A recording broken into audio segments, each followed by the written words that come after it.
Зошто после разводот поголеми шанси да добие старателство врз децата има мајката? Или зошто после разводот некои родители свесно градат лош имидж пред децата за својот поранешен партнер?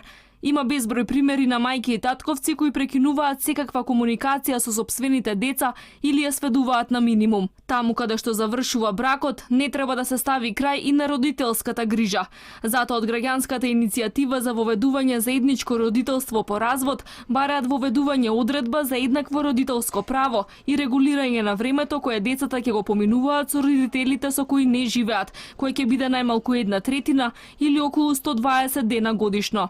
Секаде каде што е тоа можно, значи каде што родителите живеат во близина, нема да се наруши нормалното функционирање на децата и така натаму, одредба за еднакво видување, односно принципот 50-50 како научно докажен принцип кој што е во интерес на децата. Од канцеларијата на Народниот правобранител велат дека најголем број претставки се однесуваат на заштита на правото на непосредни контакти, односно ретко гледање и грижа за децата. Секако би требало да има реформи во законодавството и можеби да се тргне по праксата, позитивната пракса од европските држави, каде што се дава можност судот во постапка за развод на брак да одлучи за правото на видување на детето со родителите, односно во согласно со мислењето на Центарот за социјална работа. Кај нас, за жал, во Законот за семејството дадени се надлежности за центрите за социјална работа тие да го одлучат начинот на видување. Од првата детска амбасада во светот Меѓаши ја поддржа иницијативата која во фокус го има детето.